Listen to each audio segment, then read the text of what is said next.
Pinoy Gising! Sa mga motorista po higit piso o higit po sa piso na dagdag presyo sa produktong petrolyo kasado na bukas. Pinoy Gising! Sa ibayong dagat hindi bababa sa 2, patay sa pagguho ng tulay sa India. Pinoy Gising! Sa sports, sa San Miguel Beermen nanguna sa quarterfinals ng PBA Philippine Cup. Pinoy Gising! Ay sakto sa araw ng pasukan, teacher na namamahiya ng estudyante sa klase. Alamin po magiging parusa mamaya dahil bawal po yan sa NBI. Nako, bawal ito! Pinoy Gising! Totoo nga ba na ang pag-iyak o pagpapakita ng emosyon ay maaaring taktika ng manipulasyon? Mamaya, let's prove it! Pinoy Gising! Ito na nga, pagbubukas daw ng klase today, suspendido daw dahil sa MPOX. Ito ba'y fact or fake? Mamaya, alamin! Pinoy Gising! At sa mga naglalakihang ulo! Yan na naman! ng mga estudyante. Si Chris Aquino patuloy na lumalaban sa kanyang 10 autoimmune disease. Pinoy Gising! Sa isa pang malaking ulo! Ulit! Tama na yun. Tama. Si Priscilla Mireles handang makasama sa isang proyekto ang mister na si John Estrada. Tayo nang isigaw ang sigaw ng sambayanan! Pinoy Gising! Bango na! Tayo na! Dahil ang dami nang nangyari. Alamin ang mga balita. Alamin ang mga latest. Live na live sa DWIZ News Nationwide. DWIZ News TV. At Aliw Channel 23. Nakalive din sa lahat ng DWIZ Digital Channels. Sino at ano ang mga pinag-uusapan sa lahat ng mga tumpukan? Sino ang mga trending at viral? Gisingin ang mga ugat. Gisingin ang mga dugo. Kasama sina Daryl Justin at Larmaine Barreto sa Pinoy Gising!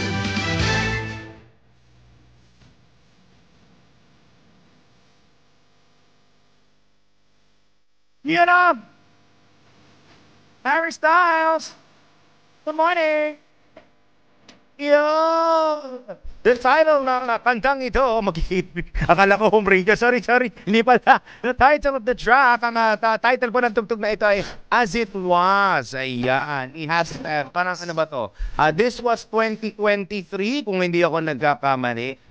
Ito yung kanta ni Harry Styles sa mga taong hindi na mahanap yung group nila nung nagsimula sila sa kanilang relasyon. Kasi it's not the same as it was.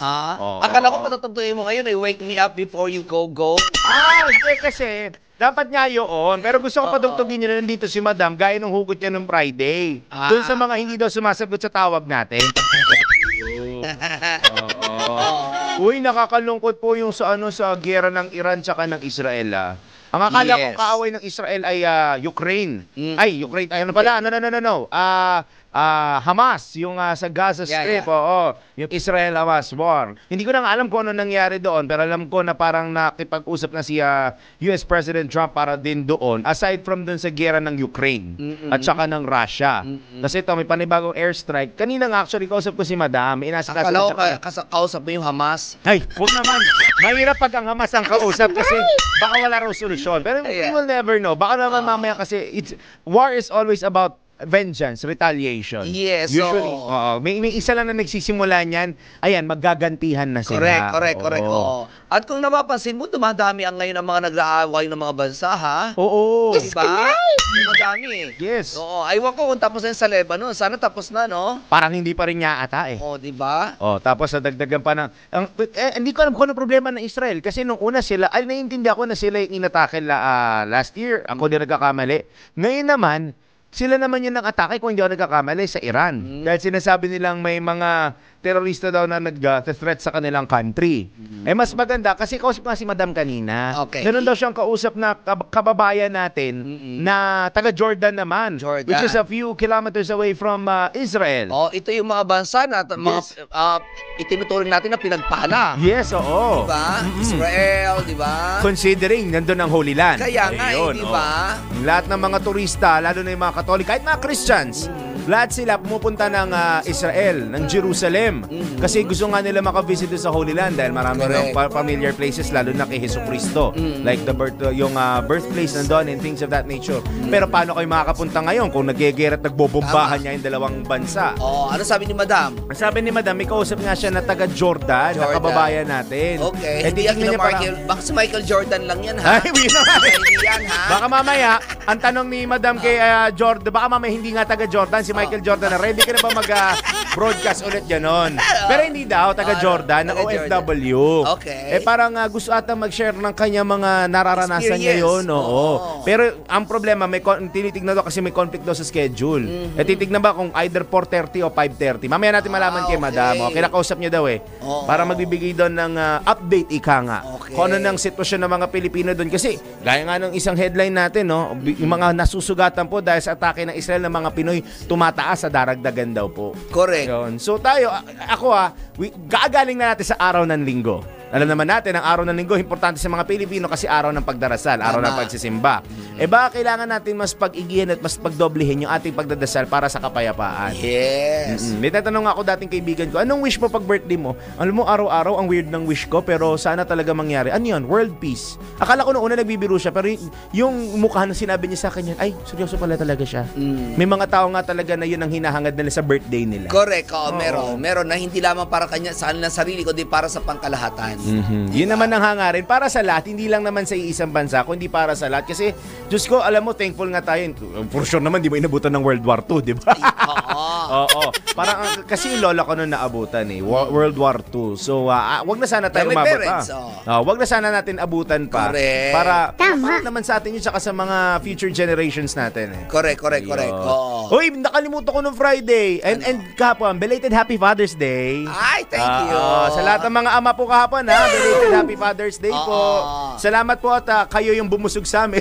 Parang baliktad no? Parang dapat yung mga anak na may, lalo yung mga anak na may trabaho, yun ang bubusog naman sa kanilang father bilang pasasalam. Pero okay na din yun. It's the other way around. Sa mga Pilipino kasi ganun tayo no? Na yung family bond natin sobra.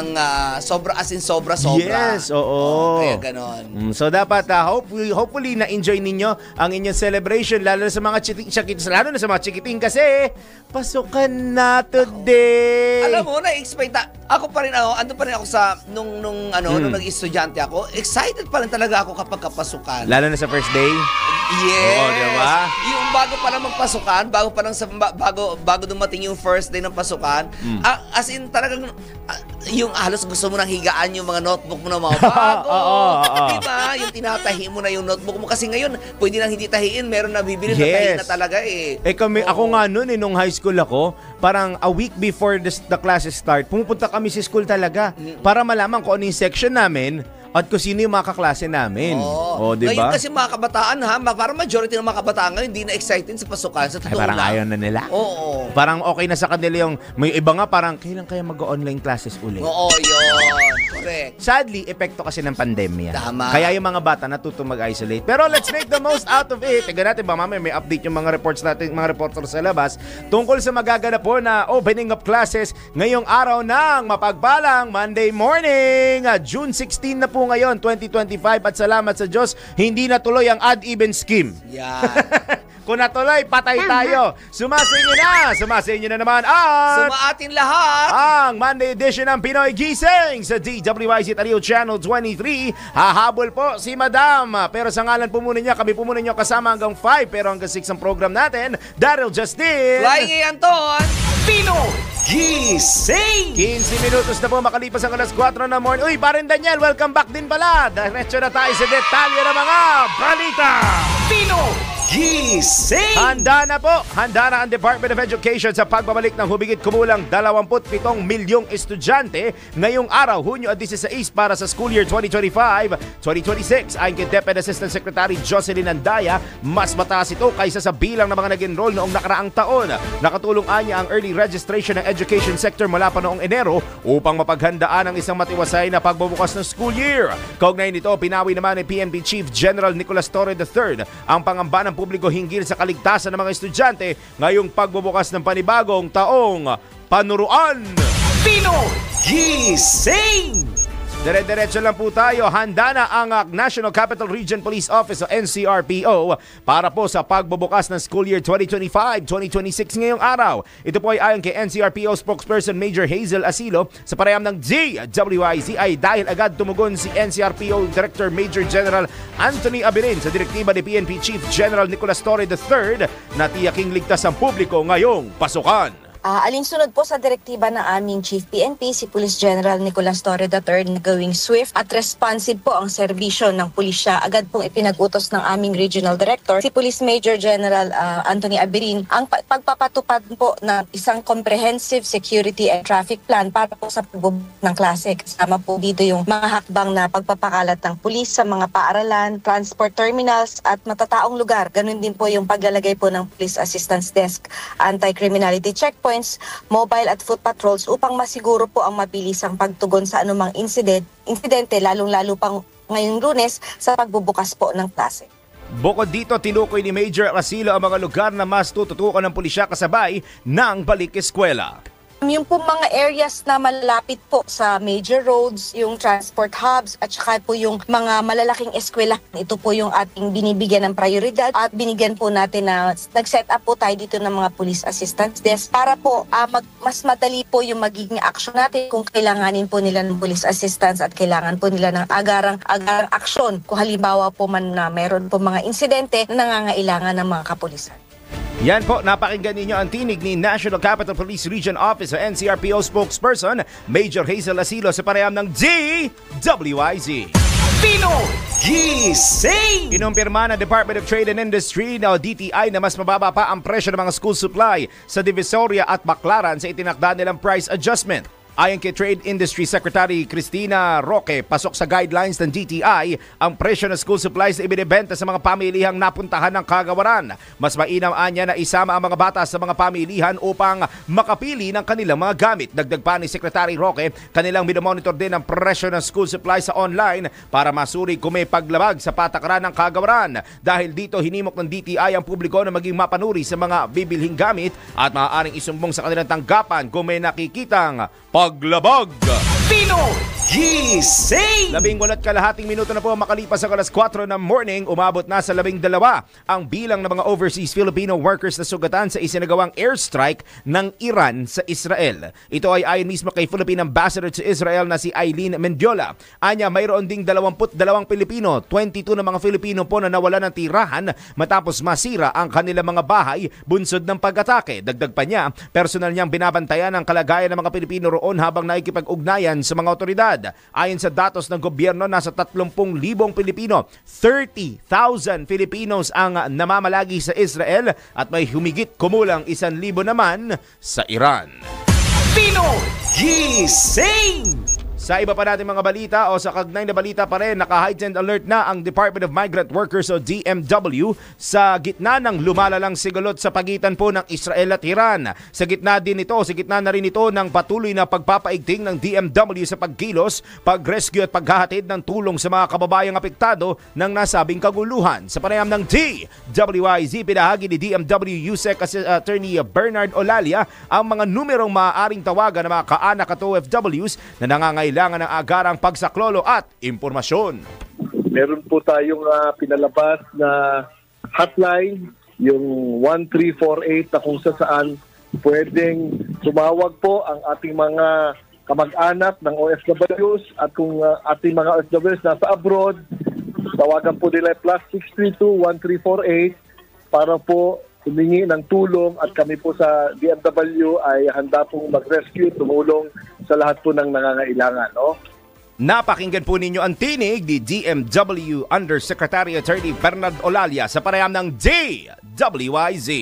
Pinoy Gising! Umuusad na po ang crisis management team ng Philippine Embassy sa Israel kasunod ng tumitinding tensyon sa pagitan po ng Israel at Iran.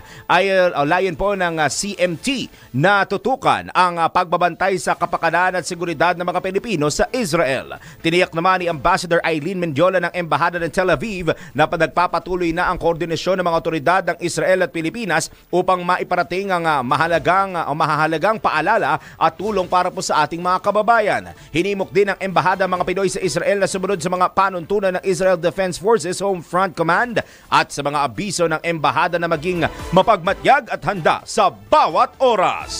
Pinoy Gising! Ang tanong, handa na ba dito sa susunod nating balita ang mga motorista natin sa oras po na alas 4:21 po ng morning? Ayoko man magdala ng bad news pero may bad news tayo. Kasado po bukas ang panibagong dagdag presyo sa mga produktong petrolyo. Ayoko nang magdala ng sasakyan. Ayoko na mag-drive. Sakit sa bulsa. Magkano yung pinapapultang ko nung medyo sumadsad ng 52-51 pare yung gas? Parang magkano ba yon? Ako'y nakakapagpa-full tank na sa halagang 1,600. Nagpaga, 1,600 lang yun ha. Nagpagas ako kahapon ng 1,500, hindi pa na full tank. Sus, Mariosep! Ano na? Ayan naman sinasabi ko, di ba? Ayon po sa Department of Energy Oil Industry Management Bureau, posible pong sumirit.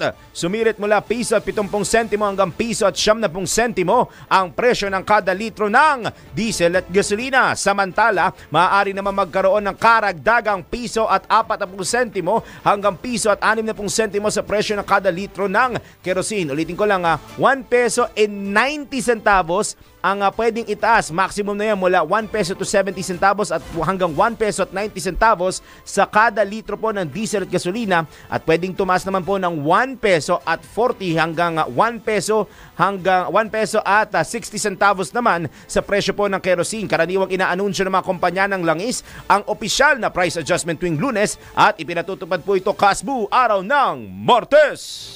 Pinoy Gising! Alas 4:22 na po ng morning. Bago tayo dumako sa ating showbiz, usaping lagay ng panahon po muna tayo. Asahan na maulan na pagsisimula ng balik eskwela ngayong araw para sa school year 2025-2026 sa iba't ibang bahagi po ng ating bansa. Ayon po sa Pag-asa, makakaranas ng pag-ulan ngayong araw ang ilang bahagi ng bansa, bunsod po ng Intertropical Convergence Zone o ITCZ at pati na po ng easterlies. Nako, ito na naman ng easterlies. Napakainit na naman gaya nitong nakaraang weekend. Kabilang sa mga maaapektuhan ng mga nasabing sama ng panahon ang Eastern Visayas, Northern Mindanao, Caraga at Davao Oriental. Samantala, makakaranas naman ng mainit na panahon ng silangang bahagi ng Luzon dahil po nga sa easterlies sa Pacific Ocean. Inaasahan na maulap na kalangitan na may kasamang pag-ulan sa Metro Manila kung saan maaaring pumalo ang temperatura sa 26 hanggang sa napakainit na po na 34 degrees Celsius. Babala naman ng Pag-asa, bagaman wala silang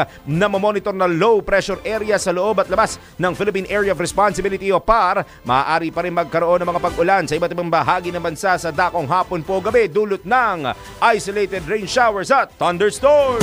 Pinoy Gising! Pumilit naman po ang Second Congressional Commission on Education kay Pangulong Ferdinand Marcos Jr. na bumuo ng cabinet cluster sa gitna ng nararanasang krisis sa edukasyon sa bansa.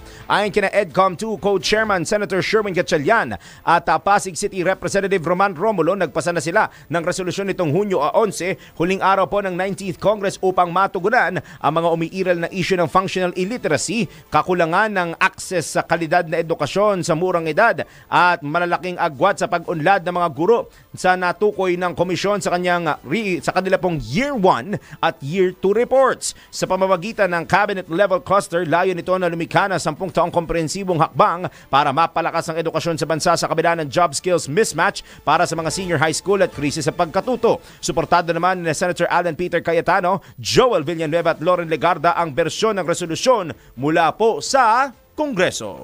Pinoy Gising! Sakto ngayon po ay unang araw ulit ng ating pasukan. Gaya na nabanggit natin sa pasimula ng ating broadcast. Tignan natin kung ano na ang kalagayan ng mga estudyante ngayon, lalo't na't ilang parang maiksi lang ata ang naging bakasyon nila. Parang isa't kalahating buwan. Usually kasi it's mag-start yan ng last week of March. So may April, May, halos mga 2 weeks, 2 months and mga 2 months and 1 week hanggang 2 months to 2 months and 2 weeks ang bakasyon ng mga chikiting. Pero kasi yung karamihan niya parang either last week of April o first week of May ang last day of classes nila, kaya napakaiksi lang ng bakasyon. Pero sana mas napagtuunan ng pansin, lalo na ngayon yung mga kabataan na sa mga magulang po na nakikinig sa atin, na nakatutok sa atin, pwede ninyong gamitin o utilize ang social media o internet para matuto mga kabataan. Napakaraming mga learning materials online na sana mas mapagtuunan ninyo at magamit ninyo para sa inyong mga chikiting. Alas 4:25 na po ng morning sa ating unang 4:26 na pala. 4:26 na po ng morning sa ating unang sigwala na showbiz. Chris Aquino patuloy na lumalaban sa kanyang 10 po na autoimmune disease. Alamin natin kung ano na ang latest sa Queen of All Media mula kay Queen of DWIZ, Flying A, Anton. Mga latest na pinag-uusapan, mga latest na pinagchichismisan. Pinoy Gising! Showbiz Spotted! Ito na! Wala pa! Ito na nga. Ayan na pala, ayan pala. Ayan. Ay, tika muna sa akin celebrate ng ng Father's Day. Oh, we had lunch. Lunch? After namin mag-lunch, kasi yung brother ko, yung mga in-laws niya, pumunta naman sa bahay. So, nagluto ng dinner din. Okay. Yeah, Ako simple naman, lang, oo. walang celebration. May nagbigay sa akin dalawang beauty queen nagbigay sa akin ng cake. Oh, okay. Yung isa nandito, pinadala ko pa dito. Ayun! Pa-welcome back mo kay Papa Daniel. Oo, kay Papa Daniel. Ayan, and then, kasi meron ako dalawang meeting kahapon. Ay, rumarakit na naman, boss. Rumarakit Flying tayo, A, of syempre. course. Para sa mga boys. Ayan! Layal na kay Ian. Yes, para sa mga boys yan. Ayan, kaya kailangan natin magsumikap sa buhay dahil walang tutulong sa atin, ano? Ayun, kundi tama. tayo mismo. Exactly. Ayan. Anyway, sa aking balitang showbiz na nga po, anong tawag dito? Showbiz. Ayan, okay. Ayan, okay na. Ayan, patuloy nga po na lumalaban itong si Chris Aquino sa kanyang 10 autoimmune disease. Sa post po naman ng kanyang trusted friend na si Dindo Balares na dating entertainment editor ng Balita newspaper, no? Ay pinapunta niya ito si Dindo doon sa kanyang sa isang private resort kung saan siya nanunuluyan. Itong private resort na ito ay pag-aari po naman ng kaibigan ni Chris. Ayan, kung saan doon siya ngayon nakatira dahil sinabi ni Chris na gusto niya sa probinsya dahil gusto niya makalanghap ng sariwang hangin. At ang gusto niya ay sa isang malapit sa dagat. At ito nga ang nangyari ngayon. Nandun siya ngayon sa isang private resort sa isang probinsya na hindi na sinabi kung saan. Basta nasa isang private resort si Chris ngayon. Ngayon, pinapunta niya itong si Dindo Balares doon sa kanyang para samahan siya. Kung saan very trusted friend niya ito, parang tatay na kung ituring niya ito si Dindo Balares. Lalaki ito si Dindo, ha? Dati entertainment editor ito dati, pero lalaki po ito, ha? So, ano na siya ngayon? Hindi na siya nag-resort ngayon? Okay. Nagsasaka na lang siya ngayon sa Bicol. Okay. Alam mo yun talaga minsan yung maganda, lalo na pag hindi pa naman siya retirada, di ba? Nag-retire na siya nag-retire sana. na. Pero alam mo, isa yun sa mga maganda yun, yung maging pastime mo na lang yung mga ganun. Correct, nag-retire na siya ngayon sa mundo ng showbiz. Pero, yung relationship nila ni Chris na naipundar nila nung entertainment editor pa siya, ay dala-dala pa rin lang hanggang ngayon. Sobrang kung saan strong. isa lamang siya sa parang trusted few, parang mga out of 5 persons in the Philippines na pinagkakatiwalaan ni Chris Aquino. At pinapunta siya doon at nakita nga niya ang kalagayan ni Chris na ganun pa rin, payat pa rin, walang pinagkaiba. Sinabi pa ni Dindo na matagal-tagal din sila nagkausap ni Chris kasi nga 10 araw siya doon. At sinabi daw sa kanya ni Chris na nakita mo na, Kuya Dindo, kung ano ang kalbaryo ko ngayon. Sabing ganon. Kasi nga, hanggang ngayon ay mahina pa rin daw si Chris. Inalalayan niya raw ito na mailapat ng maayos ang ulo sa una nito para makahiga ng maayos. Kasi si Chris napaka-sensitive, konting igalaw mo lang, may mararamdaman kagad siyang aray, di ba? Correct, oo. Kasi nga ang daming turok sa kanya. Exactly. Napakaraming turok. Kaya ngayon, sabi pa ni Dindo, nagpaalam siya kay Chris Aquino kung pwede niya i-post yung picture at pumayag naman daw ito. Wala namang problema si Chris sa ganun eh. Yeah, actually, oo. Wala siya problema sa ganun kahit na mukha siyang ewan. Basta ang gusto niya ay maging transparent siya sa kanyang fans. Yun din yung sasabihin ko na parang kiber na minsan sa kanyang private life. Ang gusto niya yung mga talaga sumusuporta at nagmamahal sa kanya, aware kung ano nangyayari sa kanya. Correct, oo. Gusto niya maging accountable pa rin siya doon sa kanyang mga fans. Kaya sabi niya gano'n. Pero ang sabi nga ni Dindo ay hindi man sinasadya ni Chris, pero binigyan daw siya nito na isang napakalaking lesson sa kanyang buhay at sa ano lamang daw niya yon ipopost kung ano yung lesson na kanyang na nakuha mula dito kay Chris Aquino. Sinabi pa ni Dindo na sa 10 araw niya doon sa private resort nito ay kasama niya lagi ang mga anak ni Chris Aquino, lalo na si Bimbi, na napakasarap daw kausap dahil yung thought daw lagi ni Bimbi ay talagang on point at talaga namang matalino talaga ang bata. Sabi niya ganon. Namanang-mana daw talaga ito kay Chris Aquino. Siyempre, saan ba magmana? Alam mo kay James Yap. Although matalino din naman si James Yap kasi politiko na ngayon si James Yap, ano? Pero siyempre, iba ang talino ni Chris Aquino. Oo naman, diba? oo. Nobody can question that. Diba? Anyway, yan na muna aking balitang showbiz. At balik na muna sa iyo, Dada. Salamat, Ton. Maraming salamat kay Flying Ton para sa ating showbiz report. Sa oras po na 31 minuto na makalipas ang alas 4 ng morning, sa mga magulang na may chikiting na papasok ngayon, abe, pabangunin nyo na po ang inyong mga chikiting. Oras na para sila mag-almusal, kumain, pero kami maghahanap buhay muna. Magbabalik po ang Pinoy Gising.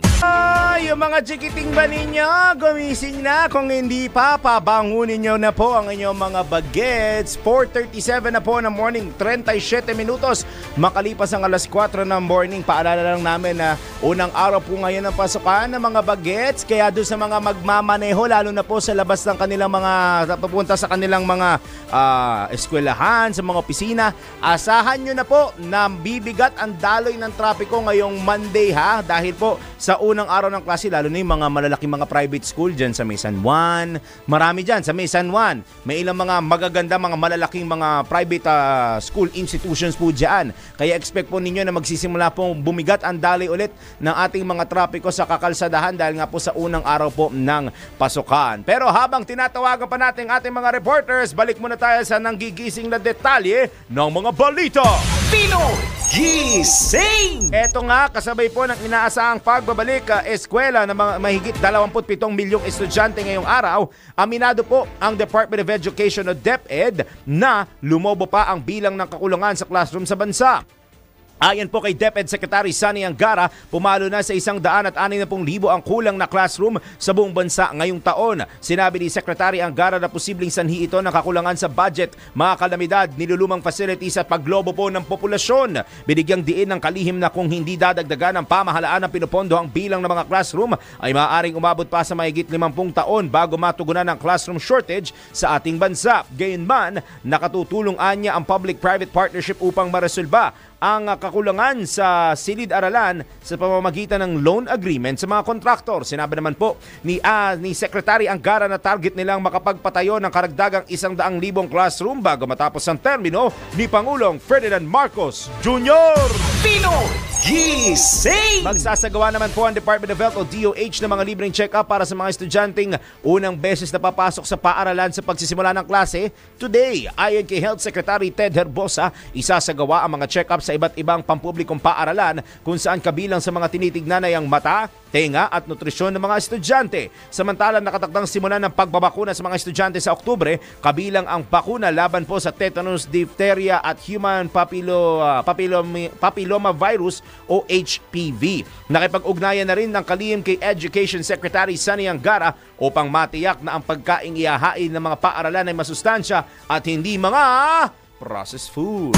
Pinoy Gising! Kung hindi ako nagkakamali, ang buwan po ng July ay mas kilala bilang Nutrition Month.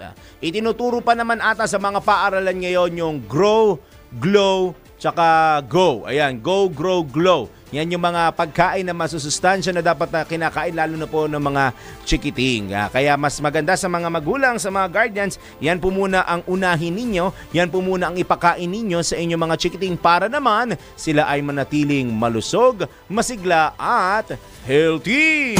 Pinoy Gising! And speaking of malusog, maganda at masustansyang pagkain, tanggap muna tayo ng report mula sa Metro Patrol. Metro Patrol reports! Isa pa to sa magbibigay sa inyo ng masasarap at masusustansyang mga tips na pagkain. Siyempre, presyo rin po ng mga pamilihin sa mga palengke. 4 na palengke po ang inikot ng aming palengke queen. Unahin natin ang Sangang Daan Market sa Caloocan, Malabon Central Market, Tangos sa may Navotas at ang Gulayang Bayan siyempre sa Kadiwa dyan sa may Valenzuela, Kamanava. Isa lang ibig sabihin yan, narito na po ang ating USEC at palengke queen ng DWIZ Price Monitoring at ulam tips sa Pinoy ako'y gising mula kay Mama Beth Samson. Mama Beth, good morning! Good morning! Maaga nagsigising lahat ngayon dahil unang araw ng pasok. Yun. So kung gusto niyong mamalengke, Daryl, sa Kamanaba, nag-i-start ang bigas sa 35 pataas, 35 pesos pataas, dyan sa Kamanaba area. Sa baboy kasim, laman, pigi, pork chop, may 405 hanggang 420 pesos kada kilo, samantalang 450 pesos ang kilo ng liempo at ang manok 230. Sa gulay naman, ng repolyo 60 to 70 pesos, patatas 50 to 60, carrot 70 pesos, ang pechay 50 hanggang 60, red bell pepper 100, green bell pepper 140, ang chicharo 300, Baguio beans 100 piso, ang sibuyas 120 at ang bawang 150. Kamatis 55, talong 70, ang chapsoy at pakbet mix 75 pesos kada kilo. Sa isda naman ang bangos from 200 to 220 yan yung pandaing, yung malaking bangos to 240 hanggang 260 pesos kada kilo. Sa tilapia, 150 to 160, galunggong 250 pesos per kilo. Ang bisugo, dalagang bukid, espada, 270 pesos. Ang ulo ng maya-maya at ulo ng salmon, pansigang samiso, 170 pesos kada kilo, samantalang ang tahong ay 100 kada kilo. Ang pusit, 260 hanggang 300 pesos. Ang hiko naman may tumpok na 100 piso, at depende sa laki na 280, 400 hanggang 600 pesos per kilo. So, sa ulam tips, mula sa mga aking price monitoring, mamili na kayo dito. Mga healthy food to. Sinigang na baboy na isda, sinigang na baboy sinigang na baboy or sinigang na isda, nilaga, tinola, ginataang isda, sinabawang isda. Meron din tayong menudo, mechado, afritada, fried. Pagka naman, ito naman, pwedeng ulam tips, pwedeng baon tips to. Fried chicken, buttered chicken, pork chop. Ayan. Meron din tayong pritong isda with talong and bagoong, ginisang tahong at pritong isda, paksiw na isda, adobong manok, baboy o pusit, chapsoy at balon-balunan, pakbet with prito. Ayan, sa dami niyan, marami na kayo mapagpipilian para sa ulam tips at price monitoring. Kasama na rin dyan ang baon tips. Metro Patrol Vet Samson ng DWIZ, nagbabalita ng tama, naglilingkod ng tama, at syempre, Daryl, nagbabudget tayo ng tama.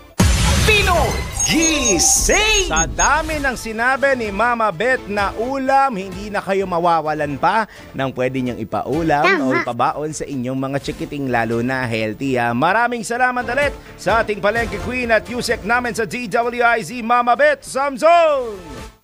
Pinoy Gising! Oras po na alas 4:43 ng morning, Bam Bammers. This is good to go na ba?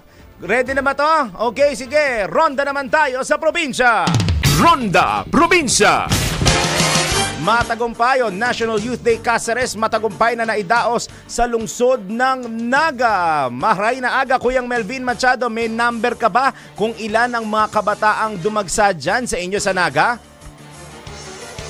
Oo naman, matagumpay na natapos ang 4 na araw na National Youth Day 2025 Cáceres, kung saan ang Naga City ang venue na mahigit 6,000 participants mula sa iba't ibang diocese sa buong bansa. Ang naturang aktibidad ay mahigpit na binantayan ng Emergency Operations Center ng pamalang lungsod ng Naga, katuwang ang Naga City Police Office, CDRRMO, Philippine Coast Guard, Coast Guard Auxiliary, Bureau of Fire Protection, Philippine Army, Public Safety Office at ng Archdiocese of Cáceres. Malaking papel din ang ginampanan ng transport group, lalo na sa mga kalahok na tumira sa kanilang foster parents sa labas ng lungsod ng Naga. Isa sa mga highlight ng aktibidad ay ang ginanap na traslasyon procession. Nitong nakaraang Sabado ay tinanggap na ng Emergency Operations Center ang Incident Action Plan mula sa National Youth Day Cáceres Incident Management Team na magsisilbing gabay sa susunod na mga malalaking aktibidad sa lungsod ng Naga. Samantala nitong nakaraang Sabado, ang Emergency Operations Center ay opisyal lang pinag-demobilize. Ito ang Ronda Patrol, Melvin Machado para sa Himpilang May Todong Lakas, DWIZ. Nagbabalita ng tama, naglilingkod ng tama. Maraming salamat, Kuyang Melvin Machado. Samantala, sa may norte naman po, higit 2 sako ng hinihinalang shabu isinuko ng mga mangingisda sa Claveria, Cagayan sa pamamagitan ng Project Strengthening Port Interdiction to Enhance Security o SPICE. Alamin natin ang report mula kay Kuyang Ronald Idol Domingo. Idol, na imbagabigat. Na imbagabigat, sa patuloy na pagpapatupad ng project HPS o Strengthening Port Interdiction to Enhance Security, matagumpay na nasabat na pinagsanib na pwersa ng PNP Claveria, Philippine Drug Enforcement Agency, Philippine Coast Guard at iba pang law enforcement unit ang 2 sako ng hinalang illegal na droga at isang asul na container na naglalaman ng isang hindi pa matukoy na itim na likido na may matapang at mabahong amoy sa baybayin ng bahagi ng Barangay Center 6, Claveria, Cagayan kahapon. Dakong alas 10:30 ng umaga, 2 mangingisda ang nag-ulat sa mga otoridad ukol sa kanilang natagpo ang 2 puting sako na palutang-lutang sa karagatan ng Barangay Center 6. Agad na rumusponde ang pinagsanib na pwersa sa pangunan ni Police Major Mario Maragon, hepe ng Claveria Police Station, kasama ang mga kinatawan mula sa PIDEA, CDEG, Coast Guard, MLET, CPIO, MBLTO at iba pang law enforcement agency upang salubungin ang mga mangingisda at kumpirmahin ang nilalaman ng mga na-recover. Sa presensya ng mga opisyal ng barangay, kinatawan ng media at si Attorney Erwin Giron Sr., Assistant Prosecutor, isinigawa ang inventory at marking sa baybayin ng Barangay Center 6. Tumambad na sa otoridad ang puting kristal na substansyang pinilawang shabu na laman ng sako at hindi matukoy na itim na likido na may matapang at babahong amoy na laman ng isang asul na container. Ang mga nasabing item ay kasalukuyan nasa kustodya ng Claveria Police Station at nakatakdang i-turn over sa PIDEA Regional Office 2 para sa karampatang pagsusuri at inventaryo. Patuloy ang investigasyon ng mga otoridad upang tukuyin ang pinagmulan ng naturang mga sako at kung may kaugnayan ito sa mas malawak na operasyon ng illegal na droga sa probinsya. Ito ang Ronda Patrol, Ronald Idol Domingo, nag-uulat pa simpilang may tunong lakas, DWIC, nagbabalita ng tama, naglilingkod ng tama. Pinoy Gising! Standby muna tayo kay Kuya Arman Gambe sa oras na 12 minuto bago mag-alas 5 ng morning. Magbabalik po ang Pinoy Gising! Lahating minuto na naman po bago mag-5 in the morning, ronda muna tayo sa probinsya. Ronda Probinsya. Mahigit 6 na milyong pisong halaga ng shabu na kumpiska mula sa 2 high-value individual dyan po sa May Cavite. Report mula kay Arman Gambe. Nasabat ng mga otoridad ang nasa mahigit 6 na milyong pisong halaga ng shabu sa isang buy-bust operation kahapon sa barangay Molino Por, Bacoor City, Cavite. Nasa 1,000 gramo ng shabu ang nasamsam sa mga suspect na sina Jamal, 19 anyos at Kali, 30 ang gulang, kapwa mga residente ng Quezon City. Ang operasyon ay naisagawa matapos ang 1 linggong surveillance sa dalawa ayon sa PIDEA Cavite Office. Nakakulong na ngayon ang dalawa sa Cavite Police Custodial Center at naharap sa kasong paglabag sa RA 9165 o Dangerous Drug Act of 2002.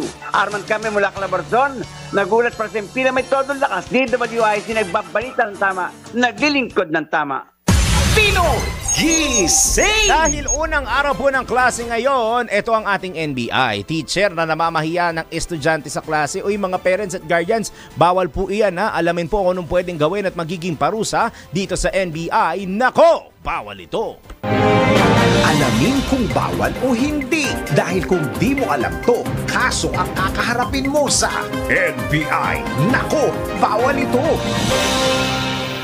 Teacher na namamahiya ng estudyante sa klase? Nako! Bawal ito. Itinuturing na pangalawang magulang ang mga guro dahil bukod sa paggabay at pagtuturo, sila ang nagdidisiplina sa mga bata sa eskwelahan. Pero paano kung humantong na sa pamamahiya o pananakit ang pagdidisiplina at ayaw nang pumasok ng estudyante dahil sa trauma? Nako, alam mo bang labag sa batas yan? Ayon sa Section 10 ng Republic Act No. 7610, mahigpit na ipinagbabawal sa batas ang anumang uri ng physical, verbal, emosyonal o psychological na pang-aabuso sa mga estudyanteng edad 18 taong gulang pababa alinsunod sa batas. Obligasyon ng school administrator na paimbestigahan ang ganitong insidente, lalo na kung sa loob ito ng paaralan nangyari. Ang sinumang guro na mapatunayang namahiya o nanakit ng estudyante ay maaaring mabilanggo ng 6 na taon hanggang 8 taon. Kaya sa lahat ng mga teacher, stress man kayo sa trabaho, huminga ng malalim at manatiling kalmado. Ilagay sa ayos ang pagdidisiplina para hindi ka masabihan ng, nako, bawal ito.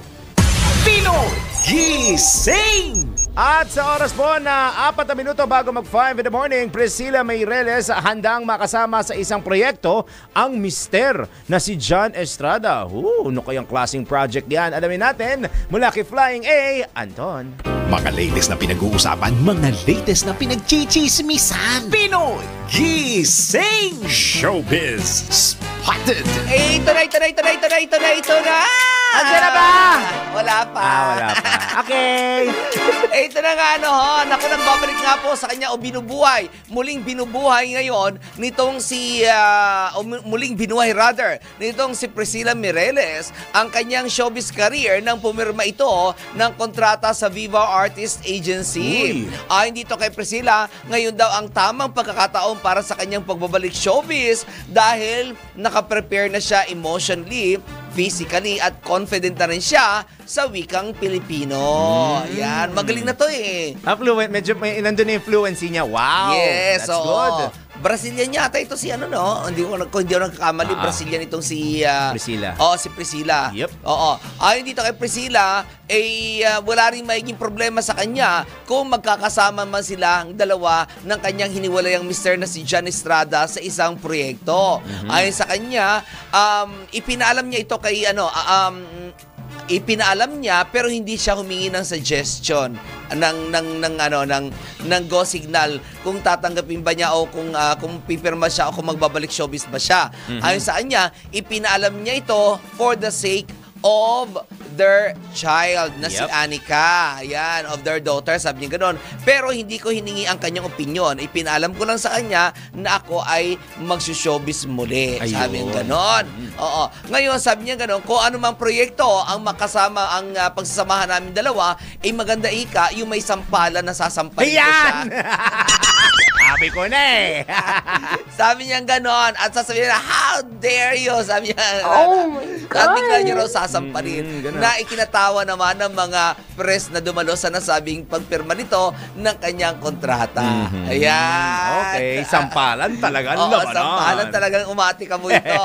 So yun ipinalam niya kay John Estrada sa kanyang hiniwalayang mister na si John Estrada, pero hindi niya dito, hindi siya humingi ng opinion dito. Sabi niya gano'n. Kung matatandaan mga kaibigan, nagtuluyan ng hiniwalayan nga nitong si Priscilla, itong si John, matapos na masangkot ito sa isang foreigner, na sa isang disco house diyan sa Boracay daw, na patuloy naman itinatanggi nitong si John Estrada, bagamat may mga resibo daw. Ayon si Priscilla, meron siyang mga resibo. Ayan, para po naman mapatunayan niya na talagang nagloloko itong si John Estrada. Ayan. Yari ka. Anyway, ay ganun talaga. Gwapo si John eh. Igop? Gwapo. Igop siya eh. Ayon nga din kay Priscilla, pagbibigyan niya kung ano ang gusto ni Priscilla, ni John, kaya hiwalayan na niya ito ng tuluyan. Basta doon, pag nagka-project sila, importante merong sampalan. May sampalan. Okay, noted. Importante. Wala problema daw sa kanya yung magkasama mo sila. Basta may sampalan. Basta may sampalan, tatanggapin ka agad. At siya ang sasampal. Ayun! Yun. Importante doon eh. Siya ang sasampal. Yung ganti daw na hindi halata. Correct. Anyway, lang aking balitang showbiz at balik na sa iyo, Dada. Salamat, Ton! At salamat din po sa mga nasa Dagupan. Susunod na po ang paboritong mama ni Anton, si Mama Liway. Liway, gaw-gaw ang bilhin. Kaso wala pa si Lermain at kasama ni Mama Liway dyan sa Dagupan, si Mama Susan. Kay Susan tayo! Alas 5 na po ng morning, ikalawang oras ng Pinoy Gising. Susunod na. Itong minuto na po, makalipas ang alas 5 na Monday morning! Kamusta? Iyan na! Yahoy! Good morning po ulit sa lahat. Ito na ang favorite portion natin, ang mag-attendance check online! Yes! Mababa ngayon, 16 million views. Oy! Pero tataas yan mamaya. Unahin na natin, si Badsky Bakara, ito yung taga Down Under. Hello. Taga Australia. Na nakikinig daw siya sa atin, hindi Hello man daw araw-araw sa Facebook, pero may app daw siya na ginagamit para makapakinig sa atin every day. Ay, talaga? Wow, maraming po salamat. And good morning, Buds, Papa Buds. Anong oras na ba iyon? Kung ngayon ay alas 5, para nasa 7 o'clock ata ang Australia, ang Down Under, kung di ako nagkakamali. Si Kuyang Nelson Malinaw, present daw siya. Papa Nelson! Sabi ni Badsky, late na naman si Miss Main. Ayan. Okay. Oy, si Batman, ayan na. Papa Batman! Hindi na raw si Yasi Pressman ang kamukha mo. Sino naman daw? Si Don Zulueta. Ang taray naman. Patanda ng patanda, ha? Sabi ko sa iyo, ha? Maupat ka dyan, ha? Patanda ng patanda dyan, ha? Hinahalata. Kuyang Randy Santisas, nakikinig na. Good morning. Papa Randy. Ayan, si Ronnie Karandang. Uy, bago to mula sa Mulanay, Quezon. Mulanay. Ayun, Mulanay, Quezon. Ayun, I stand corrected. Papa Randy, good morning Ronnie yun, si Ronnie yun, yung taga Quezon. Yes. Ayan, Papa Ronnie ng Mulanay, Quezon. Hello. Si Dita Kanaya, nakikinig daw pamilyar sa ito, Bacoor sa Etibac. Si Etibac, ang aking mga kababayan sa Etibac. Hello po.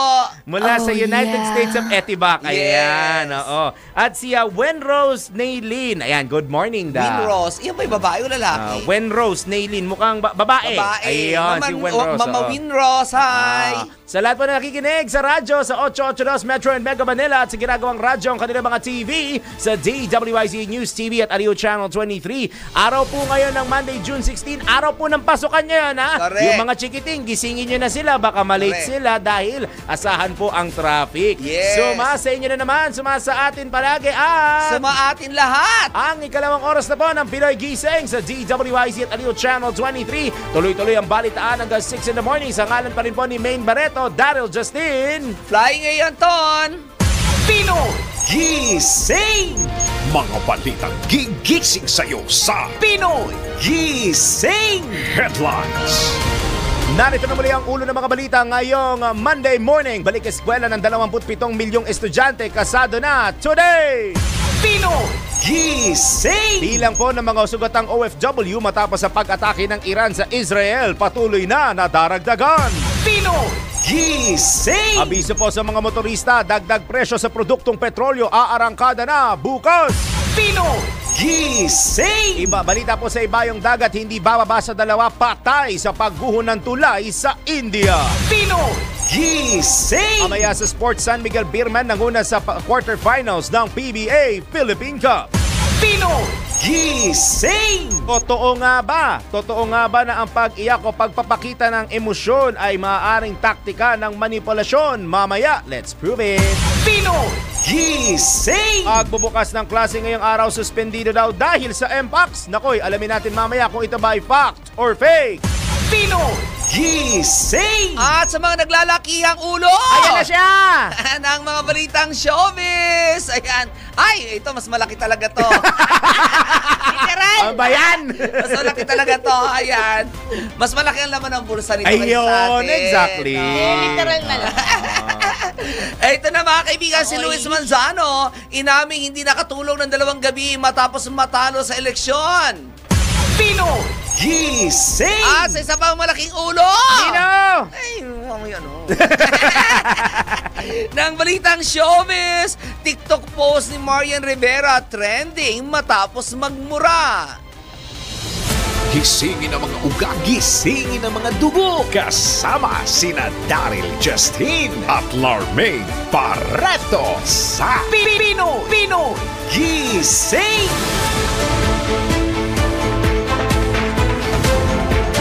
Ayan, good morning po sa lahat. Ayun! Uy, may alam mo, yari ka na ngayon sa online. Bakit? Si Badskin, taga Down Anja, Aha. sabi niya, late na naman si Miss Maine. May HR yan, online. Online HR. Ay, sorry. Ngayon talaga pag may tinatrabaho. Hindi, sinabi ko naman yung tinatrabaho mo kanina. Oo, explain ko sa kanila. nag-message nga right Ano daw? now na hindi pa nga makasagot sa atin kasi nga double shift. Oo, bigyan natin ng context partner bago tayo magbalitaan kasi ngayon tungkol dun sa sa Iran tsaka sa Israel na gera. Oo. Gawa ng may friends ako sa Jordan. Wow. Akala ni Anton daw si Michael Jordan. Oh, yeah. May napakaganda ng lugar lugar na yan. Sa Jordan. Yun nga, nangangamusta kasi ako sa mga kaibigan doon, no, sa Jordan. Okay naman daw sila. Tapos sabi ko, baka pwede tayong paunlakan nga ng na mag-update man ng kahit konti. Kung anong ganap doon. Sabi nga nila, maya't maya nga daw ang sirena. Yun na nga. Pagka may nakakaramdam dun sa kasi 'di ba sa Israel lang nagpapalitan ng putok Tsaka nakita ko yung mga video sa mga foreign news sites na meron. Gabi, parang unang umatake ata to gabi.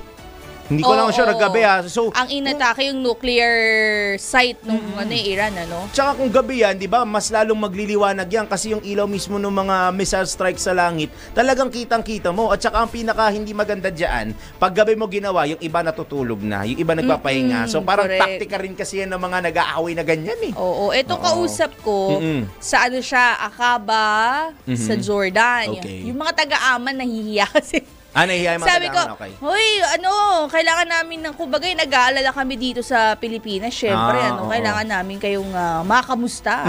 Tama. Ayun, naka-double shift daw yung kakausapin natin. Hindi pa makalabas ng trabaho. Kaya tingnan natin, baka sakaling, let's try tomorrow. Ano mangyari. Sabi ko nga kahit mamaya, sa ibang programa. Sa ibang programa. Sabi why ko, not? itatry daw niya kasi nga hindi pa depende raw sa shift. Kung ano yung ilalabas. Kasi yung dati ko nakasama doon sa Jordan, mga nang ibang bansa na ulit. Lumipat na ulit. Nag-transfer na sila. Sa mga kaibigan na to. Di ba meron ka nga, sabi mo, kaibigan mo dahil na nasa Jordan Embassy, kung na nagkakamali, na lumipat sa consulate. Consulate, okay.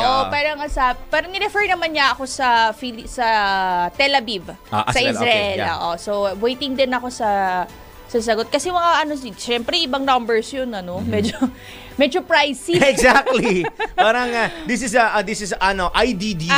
Medyo pricey kaya medyo matagal din ang reply. Baka try din natin bukas, baka mamaya makausap naman natin ng counterpart natin dito sa Pilipinas. Dito sa Pilipinas, tsaka yung OWA OWA, baka pa DMW. Pero so far, yun yung update sa akin ng mga kababayan natin doon na sa Jordan side ito Tama. Yung kaliwat kanan ng sirena daw talaga, yung mga warning na manatili sa bahay, wag lumabas. Ayun. Tsaka kung pinag-iingat ko sila doon. Tsaka kung may kamag-anak kayo na nasa Israel at Iran, kasi dalawa naman yung parehas na may mga Pilipino doon sa mga nabanggit ko na bansa. Lalo sa Israel, maraming mas marami. Kontakin ninyo if may opportunity pa kayo na makontak ngayon kasi usually pag gaganyan, minsan pinapatay na nila yung linya ng komunikasyon nila, mga cell sites, mga towers and all. Mawawala po yan. Kaya kung may opportunity kayo ngayon, na kontakin po ang inyong mga mahal sa buhay at kamustahin sila, gawin na po ninyo ngayon, lalo na kung gusto na nila umuwi, kaya hanggat matutulungan sila, tulungan nyo na. Meron na nag-post na ang DFA, ang embassy sa Israel na kung anong hotlines ang tatawagan. Nandiyan na yan. So, nandiyan na yan. Gawin nyo na lang yung best ninyo. Best effort na lang na makausap agad ninyo yung mga relatives ninyo. Siyempre, hindi man sila yung target. It is a very stressful moment and a stressful time for them. Yes, correct. To consider na, to think na nasa gitna sila ng war zone. Ayun. Kahit naman sabihin ng dalawang bansang yan na hindi sila nagigera, nagagati. Obviously, missiles are fired. Diba? Tsaka may magkaka-casual talaga yan meron civilian casualty. May civilian casualties talaga na ma-accumulate from that war na nangyayari ngayon. And let's just pray for them na sana matapos na kagad. Correct.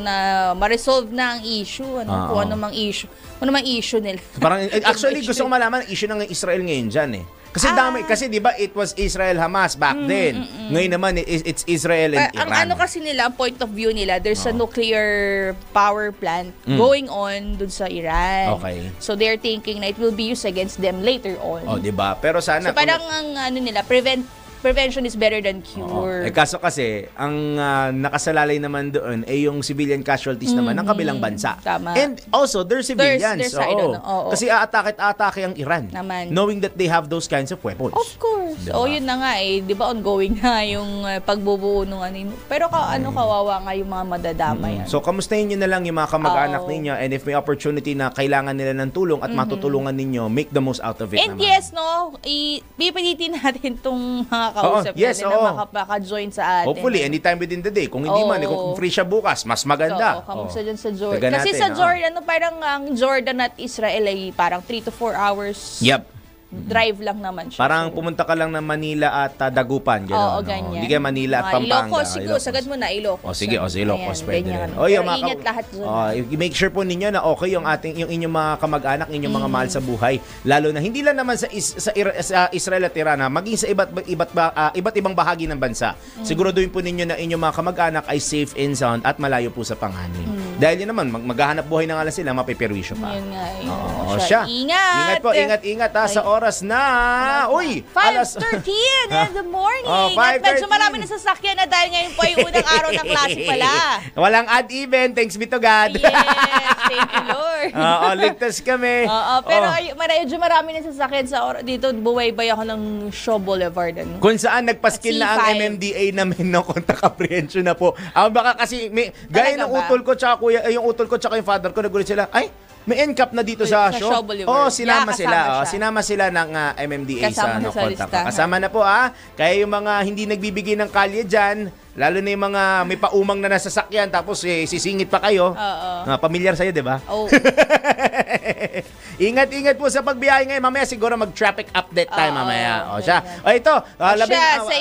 Sa ibang balita naman, hinamon ng Alliance of Concerned Teachers National Capital Region si Pangulong Ferdinand Marcos Jr. na isama sa kanyang State of the Nation address o yung SONA ang mga kinakailangang solusyon o yung mga suggested proposal para sa maayos na kalidad ng edukasyon sa bansa. Kabilang sa panawagan ng grupo ang tugon ng pamahalaan sa kakulangan ng maayos na silid-aralan. Ayon kay NCR President Ruby Bernardo, kasalukuyang problema pa rin ang mga sira-sirang silid-aralan, agpadsisiksikan ng mga estudyante sa mga classroom ng mga pampublikong paaralan. Samantala, batay naman sa pag-aaral ng Second Congressional Commission on Education, 30% na lang ang bilang ng mga classroom na maaaring mapakinabangan ng bansa sa susunod na 10 taon. Pinoy Gising! Babaguhin na ang sistemang ginagamit ng Commission on Audit o COA para mapaganda ang accounting at auditing process ng mga lokal na pamahalaan. Ito'y matapos questionin ni National Unity Party President at Camarines Sur Representative El Rey Villafuerte kung bakit nakatuon ang atensyon ng mga COA auditors na nakatalaga sa mga local government units sa paghahanap ng mga mali upang makapaglabas lamang ng notices of disallowances. Sinagot ito ni COA Commissioner Douglas Michael Malilin na mayroon anyang mga hakbang na ginagawa mga auditor upang maging maganda ang proseso sa accounting at auditing system ng mga LGU.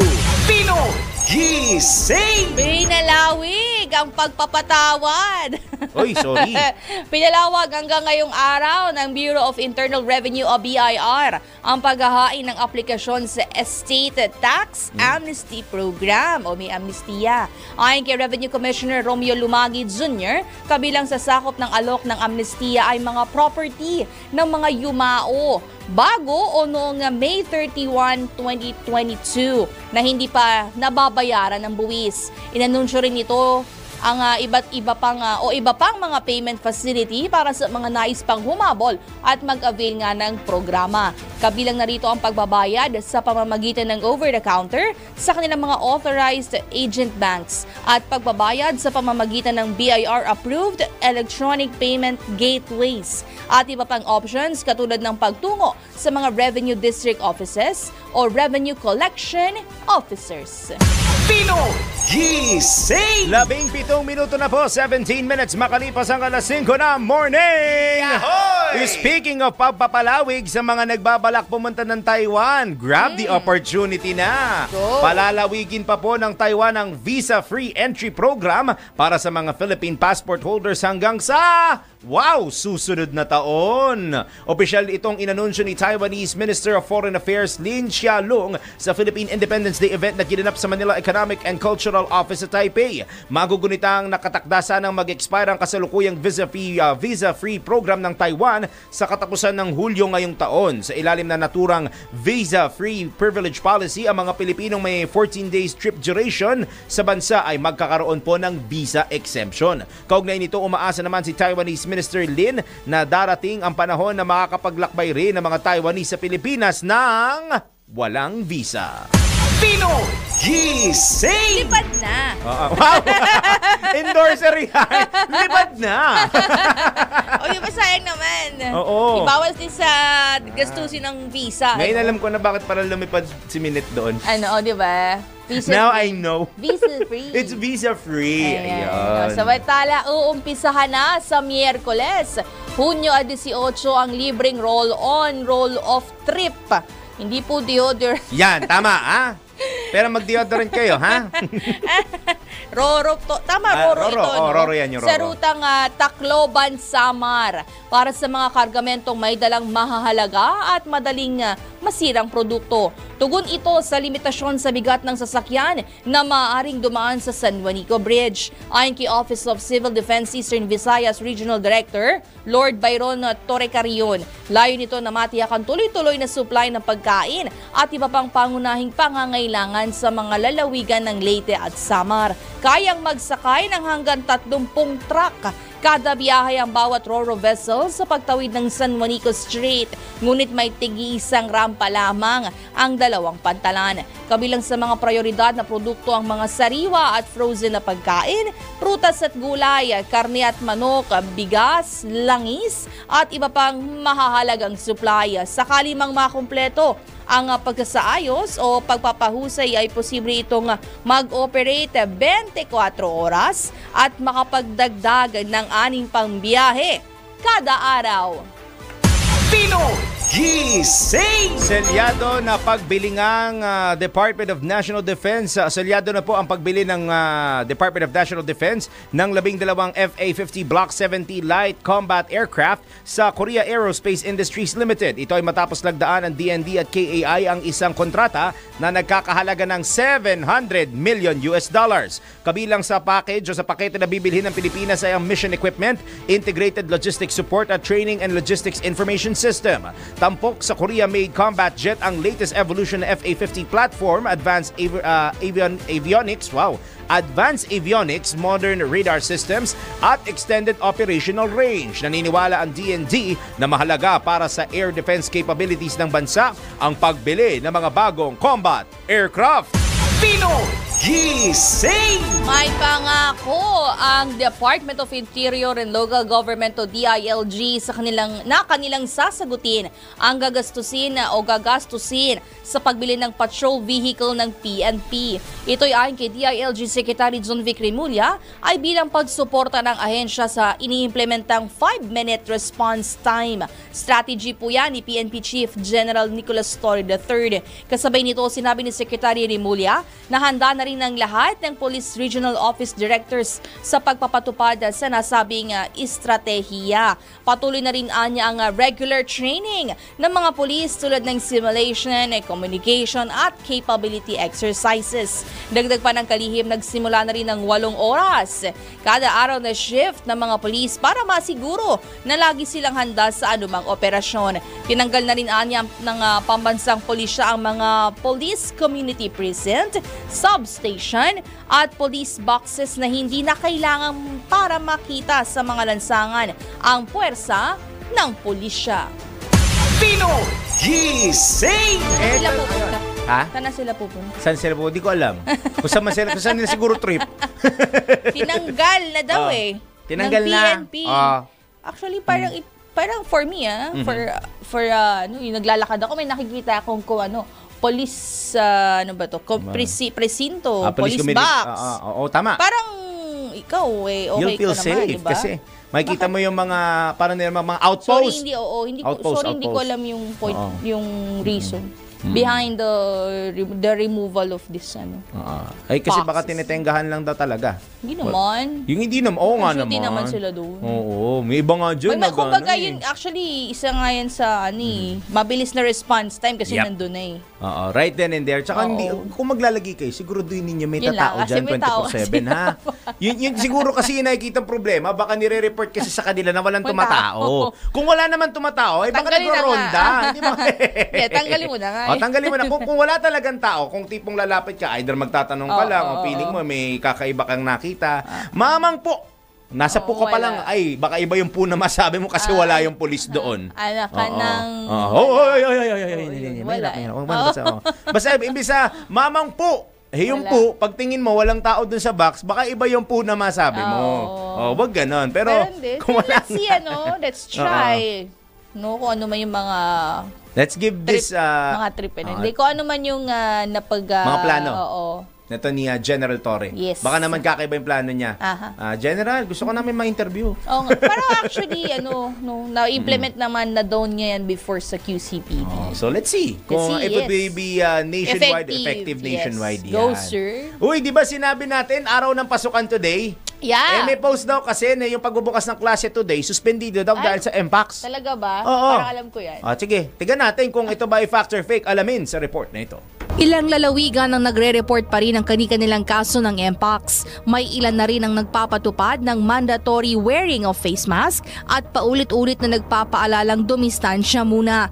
Kaugnay niyan, may post na nag-viral ang nag-aanunsyong suspendido ang pagbubukas ng klase sa June 16 na dahil sa MPOX. Kumpirmahin natin kung yan ba ay totoo dito sa Fact or Fake. Alamin mo na kung tama o mali, kung totoo o hindi. Walang peke. DWIZ, Fact or Fake.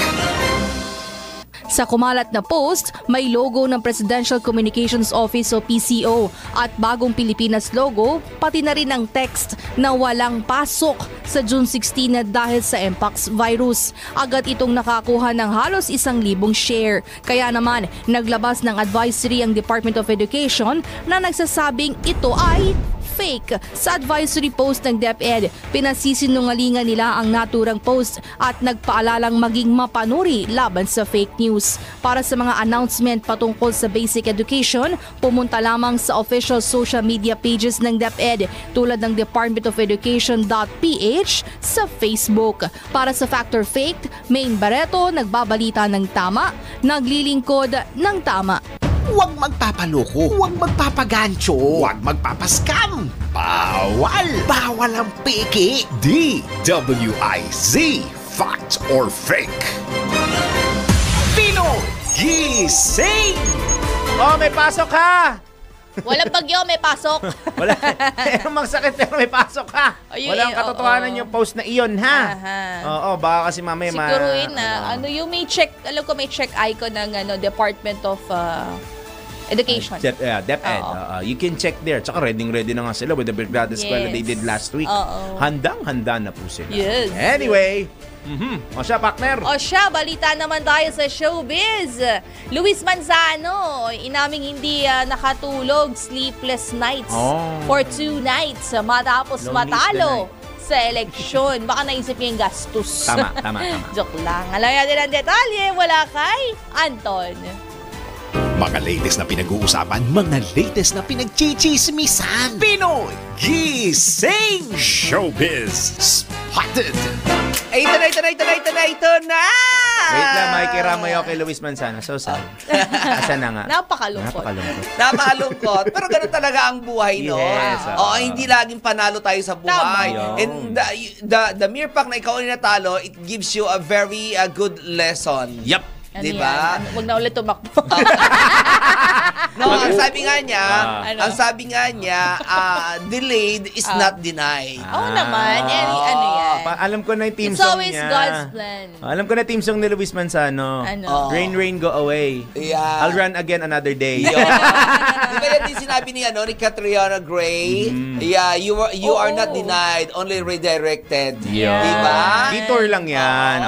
So ito na nga sinabi nitong si Luis Manzano nang matalo nga siya sa kanyang pagtakbo sa eleksyon o sa katapos lamang ng eleksyon dyan sa Batangas. Hindi ito inamin din ito na 2 araw siya o 2 gabi siyang hindi nakatulog.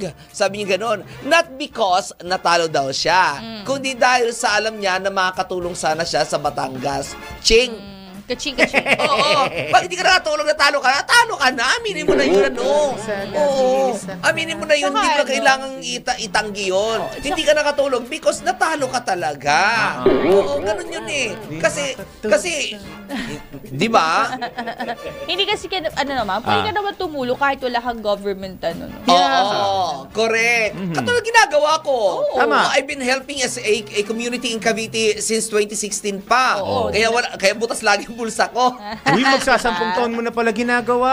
Yes. Wow. So, alam nyo na. Isang dekada na. Isang bonggang handaan next year. Wag na, wala na ako pera eh. Ubus na ka lagi eh. Dapat monthly sa, 10th year. Uy, hindi. Ano na? Dapat may monthly. Sa 10th year. Sa 10th year. Uy, wag kang ganyan. Ang dami na ngang sinusustentohan nito. Dadagdagan mo pa. Oo, nag-chat nga sa akin yung pinapag-aral ko dun sa Samar. Oo. Follow up na kasi enrollment na. Start na raw today. Hindi ko ano yung batang yun ha. Yung sa Samar, hindi ko mag-anak, hindi ko rin kapitbahay. Taga doon lang siya basta taga Cavite lang din siya. Ayan, nag-migrate na sila sa Samar. Ayan, na gustong-gusto ko kasi yung urge niya na mag-aral. Ang sarap pag-aralin ng bata na ganoon eh. Na merong gustong-gusto mag-aral. But anyway, going back kay Luis Manzano. Sabi niya ganoon,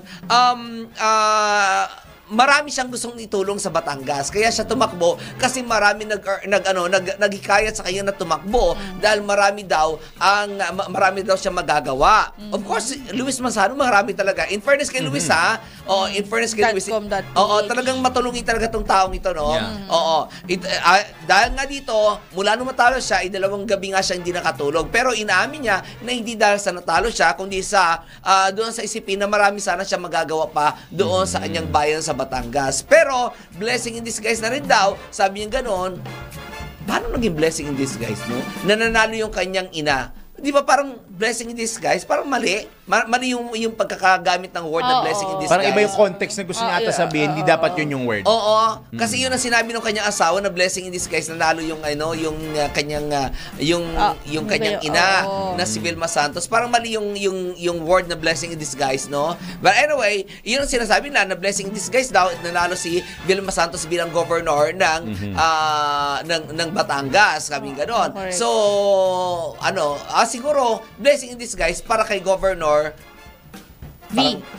parang hindi pa rin, no? Hindi din eh. Parang hindi pa rin. Bakit disguise? Oo nga eh.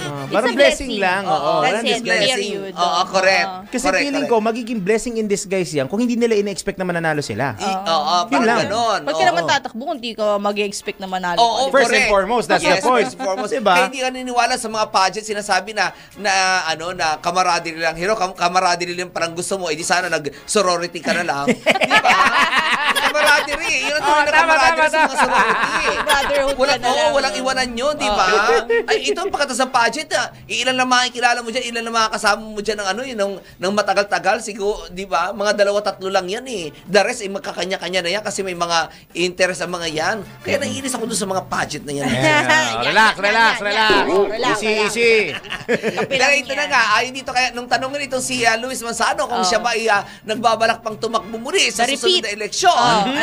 Sabi niya gano'n, hindi pa yun ang kanyang priority ngayon. So kung yun ang sagot, ibig sabihin tatakbo pa rin.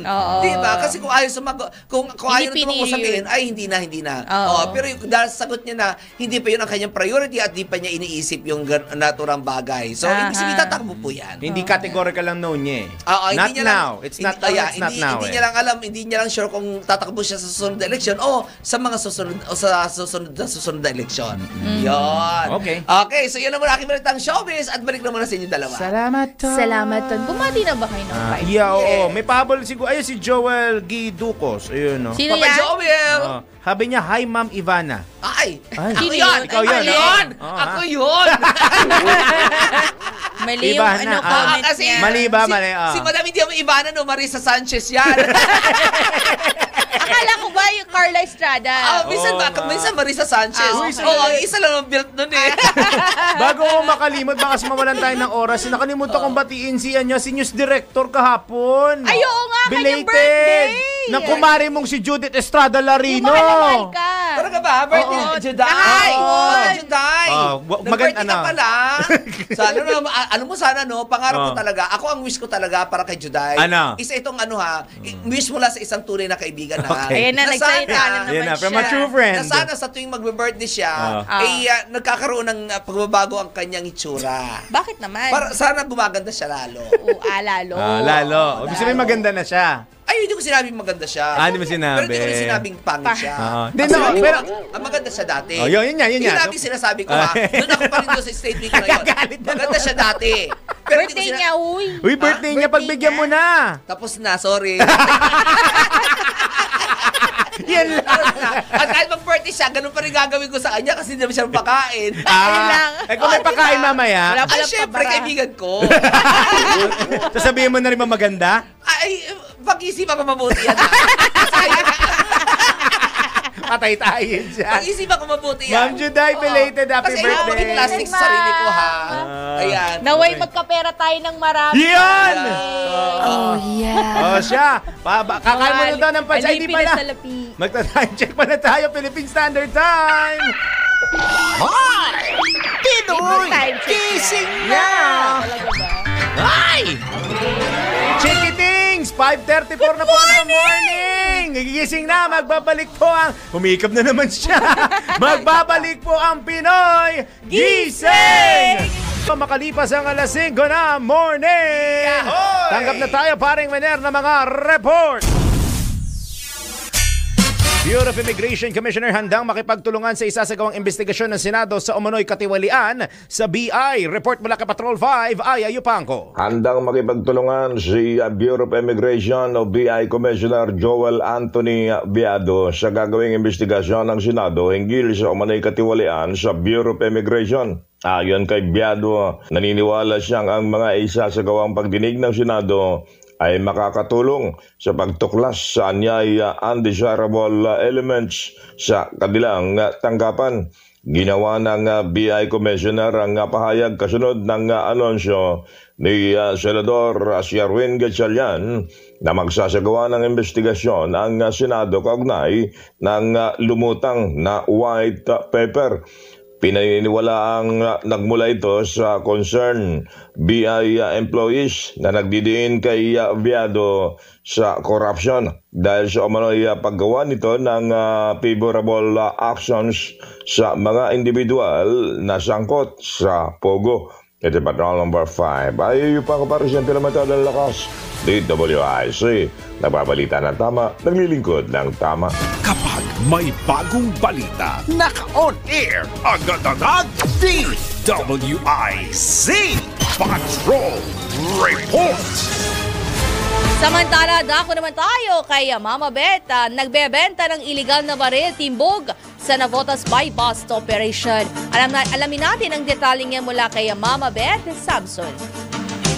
Arestado sa isang buy-bust operation sa Barangay Daanghari, Navotas City ng mga operatiba ng Navotas City Police Station ang isang lalaki na nagbebenta ng iligal na baril sa lungsod. Kinilala ni Northern Police District Director Police Brigadier General Josefino Ligan ang naarestong suspect na si alias John, 30 anyos na umunay sangkot sa pagbebenta ng iligal na armas.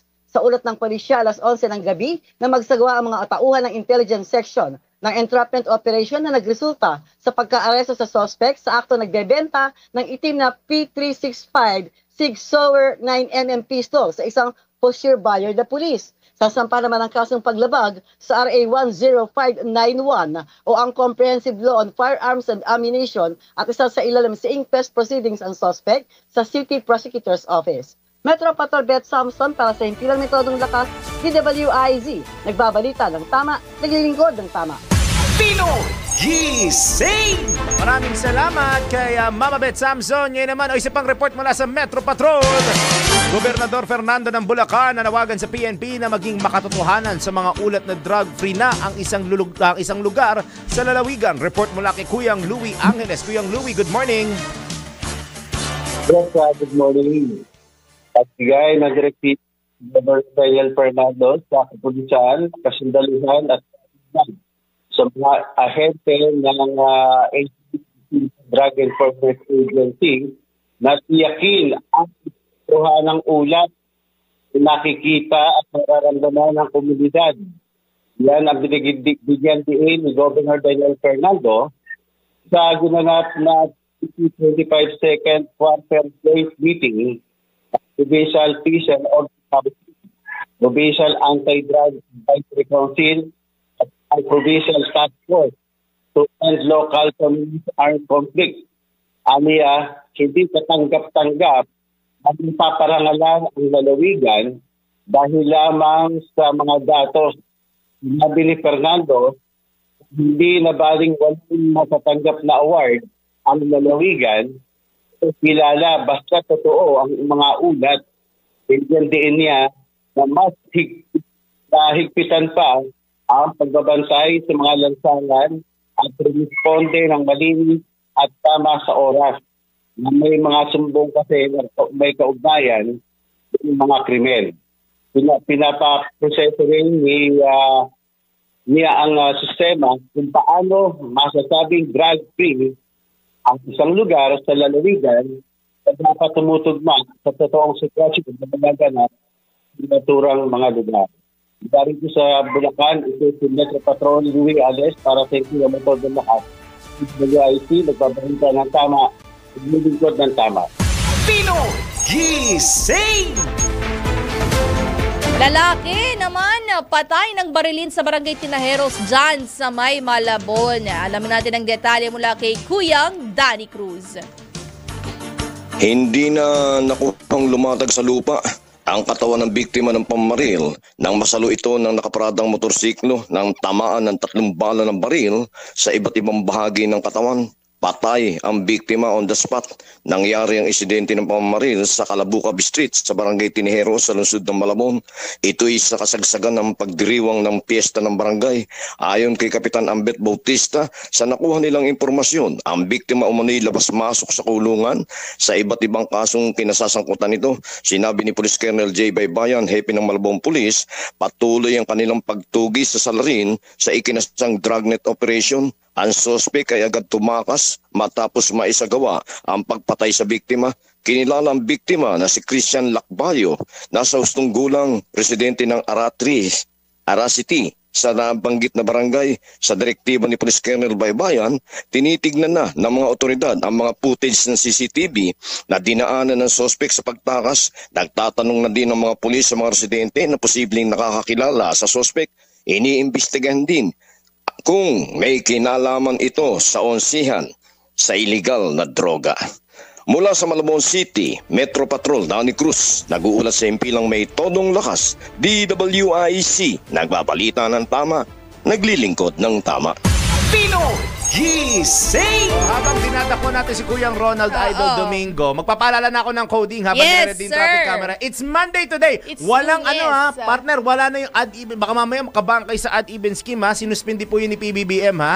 Number coding lang po ang meron tayo on this Monday morning. Yes, correct. So that's 1 and 2. Yes. Oo ha, bawal lumabas. 1, 2. 1, 2 ha, bawal lumabas ng 7 a.m. to 10 a.m. Yes, at 5 p.m. to 8 p.m.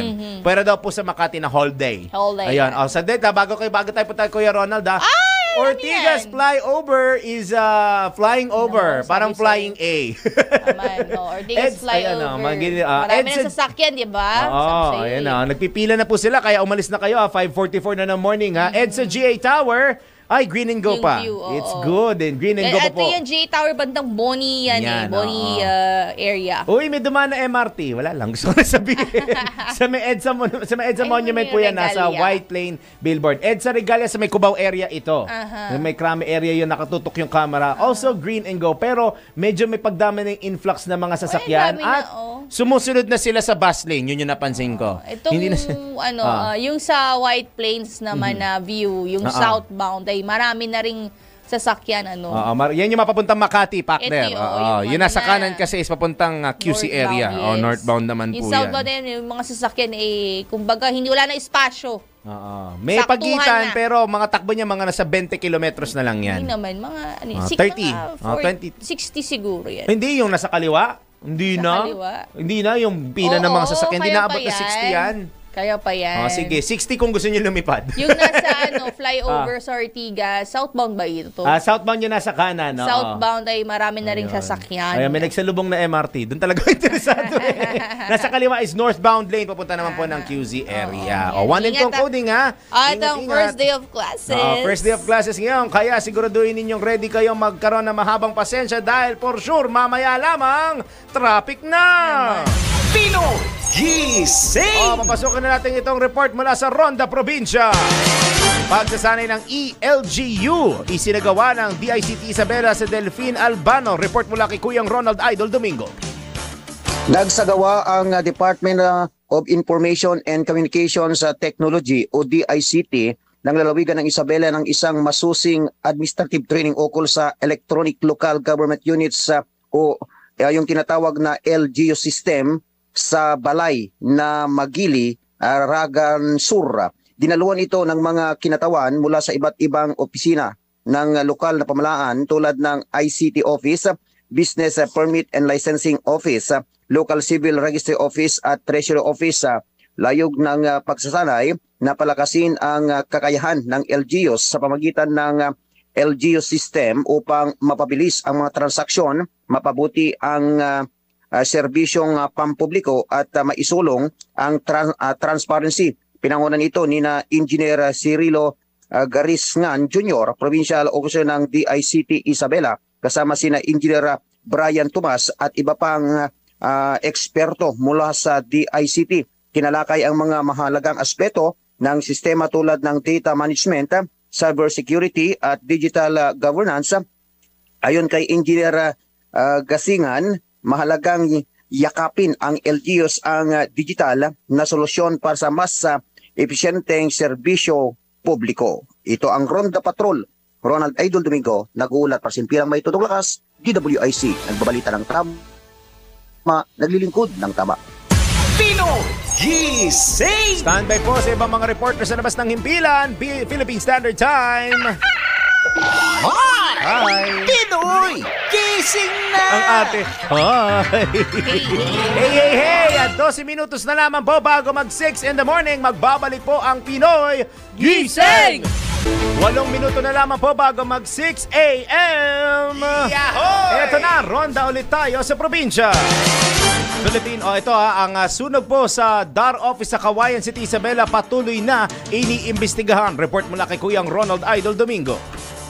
Patuloy ang investigasyong isigsagawa ng mga kinukulang patapos sa isang sunog ang nangyari sa San Fermin, Kawayan City, particular sa opisina ng Department of Agrarian Reform o DARA. Ayon sa PNP Kawayan, isang tawag ang kanilang natanggap matapos umanong makita ng security guard ang isang usok na nagmumula sa kanilang legal office habang ito ay ng paglilibot sa kanilang compound. Sa inisyal investigasyon ng BFP Kawayan, nagsimula ang sunog sa kisame ng nabanggit na opisina. Wala namang umanong sign o senyales na may arson o sinadya ang naturang sunog. Sa kabutiang palad ay mabagal ang pagkalat ng apoy kung kaya't madililimang itong naapula at minimal damage lamang ang naitala. Ito ang Ronda Patrol, Ronald Idol Domingo, nag-uulat para simpilang may tudong lakas, DWIC, nagbabalita ng tama, naglilingkod ng tama. Pinoy Gising! Partner, bago natin dako yung iba pang report, naglabas ng abiso ang embassy ng Tel Aviv na sila daw ay sarado until further notice dahil nga dun sa recent na IDF Homefront Command Guidelines na pinagbabawalan daw ang pagtitipon at work operations ngayon. Ayun. So yung mga kababayan natin dyan na Filipinos in Israel are urged to follow daw the IDF security guidelines and the embassy's safety advisories. Ayun. Yung mga kababayan daw na apektado dito, pag may mga urgent concerns daw, ppwedeng tumawag sa number na 972 plus 972 yung local. Hindi, country code pala yun. Country code. 54-466-1188. Ayan, galing po yun sa Philippine Embassy dyan po sa may Israel. So, sarado sila until further notice. At may ilan na rin mga naitalang nasugatan at nadamay na mga kababayan natin dyan na kanila na rin natulungan sa ngayon. Yung mga may na-opera at may I think may isang nasa critical na kondisyon nakalagay dito. Hey, that's so sad. O, i-check po niyo, guys, sabi namin kinina, i-check ninyo yung inyong mga kamag-anak habang meron pa kayo means of communication with them para ma-ensure yung safety nila. Sabi sa post ay isang Filipina caregiver ay nasa critical condition na ay nagkaroon ho ng injury sa puso at baga. Ayun po ay nasa intensive medical care sa ngayon. Check nyo na lang maigi ang inyong mga kamag-anak. Okay, partner. Samantala, Piata Police Station nakatanggap ng komendasyon mula sa COMELEC para sa exemplary service. Good job daw kayo dyan. Alamin natin ang detalye mula kay Kuyang Ronald Idol Domingo. Iginawad ng Commission on Elections o COMELEC ang isang Certificate of Commendation sa Piat Police Station sa ilalim ng huwarang pamumuno ni Police Major Carol Habagat Hepe bilang taos-pusong pagkilala at malalim na pagpapalaga sa kanyang walang patid na suporta, kapuri-puring dedikasyon at napakalagang ang tulong sa matagumpay na pagsasagawa ng pambansang halalan nitong Mayo 12. Bilang hepe ng pulisya, ipinakita ni Pulisya Major Habagat ang natatanging pamumuno at pangako sa pagtiyak ng integridad, seguridad at maayos na pagpapatupad ng progreso ng elektoral sa bayan ng Piat. Pinuri ng COMELEC ang Piat Police Station hindi lamang sa kanilang profesionalismo at kahandaan, kundi maging sa kanilang matibay na kooperasyon at pagtutulungan na malaki ang naiambag sa mapagkakatiwalaang pagpapahayag ng soberanya na kalooban ng mamamayang Pilipino sa mga butuhan. Ito ang Ronda Patrol, Ronald Idol Domingo, nag-uulat pasimpilang may tudong lakas, DWIC, nagbabalita ng tama, naglilingkod ng tama. Pinoy Gising! At sa ating showbiz... Ayan! Asa na? Basahin mo na lang. Yan. Isan mo. Kaya yan. Tingnan mo. On the dot yan. Sige, go. Pero anyway, nag-trending nga nito nung weekend. Oo nga eh. Ang dami ko nakita din nung over the weekend. Itong showbiz na to kasi parang may nagkita nga na mag-ex. Tapos nakita kinakiligan daw ng karamihan. Oo, ba't daw kinilig ang ang wifey? Nag-post. Ayun na. Pagkatapos, so alamin natin na yung TikTok post ni Marian Rivera trending. Matapos, sinabing, wala nagmura. Alamin natin ang detalye mula kay Anton. Mga latest na pinag-uusapan, mga latest na pinagchichismisan. Pinoy Gising Showbiz Spotted. Ito na! Asa na? Ang alin? Ano daw? Ayaw mo pa rin nagisigaw mo, ha? Sorry, yung ito na! Asa na? Don't if you CK with me. Uy! Ako!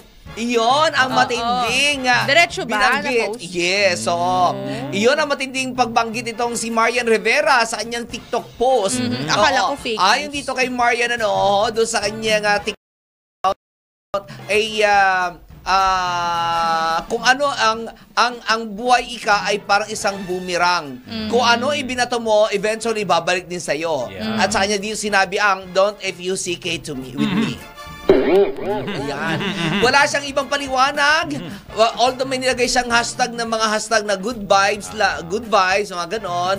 Pero wala siyang idinagdag na paliwanag. Pero ang duda ng mga netizen ay para ito kay Karil. Matapos nga na magkita at kinakiligan ang pagkikita finally nitong sina Karil at Dingdong Dantes dito sa It's Showtime. Pero may mga nagtanggol naman kay Marian. Ayon dito sa marami, hindi lamang ang matagal ng post ni Marian ang nasurang post, matagal na raw ito. Ito daw, bago pa magkita itong si Karil at saka si Dingdong ay nagpo-post na raw itong si Marian. Actually, yung isa sinasabi 2 days ago, yung iba naman may nagsabi last week pa raw nagpo-post na si Marian. Kaya malaki ang kanyang paniniwala na hindi ito para kay Karil. Sabi niya ganon. Oo. Ngayon, pahulaan ngayon kung para kanino ang nasabing post itong si Marian Rivera matapos na kinakiligan ang pagkikita finally ni Karil at ni Dingdong sa It's Showtime. Yan. So alamin natin sa mga susunod na araw kung para kanino yan. Yes. Sa akin na lang. For the meantime, ay balik na muna sa inyo dalawa. Wow, salamat, Ton. Salamat. Dahil gusto namin magbigay ng magandang ehemplo sa mga bata, maaga kami matatapos ngayon. Ito ang patama quote for today. Kaya mo yan! Kasi hindi ka nilagay dyan ng Diyos para lang sumuko. Yes. Motivation. Kaya nyo yung school year na to, mga Parang chikiting. Yung kay Luis Manzano. Denied. Denied is not, delayed is not, denied doesn't mean, it's just delayed. Delayed is not denied. Yeah, delayed is not denied. Walang susuko. Laban lang at yan na po ang mga balita itinampok ngayong Monday morning sa Pinoy Gising. Muli ang aming belated na pagbati kay Ma'am Judith Estrada Larino, ang aming news director at ang very good friend ni Anton. Yes! Okay. Sana'y magpapansit ka naman. Yan. Yan ang importante. Kami po niya nakasama, Daryl Justin. Maine Barreto. Virgil Anton. Nagbabalita ng tama. Naglilingkod ng tama. Susunod na ang Pasada Balita kasama sina Tutunog. Ay, wala na. Hindi na tumutunog. Wala na yung alarm. Pasada Balita, susunod na po kasama sina Kuyang John Ibanez at Drew Nasino. 6 o'clock na. Ingat, chikitis. Pasada Balita. Bye. Ingat. Tayo ng isigaw ang sigaw ng sambayanan. Pinoy Gising!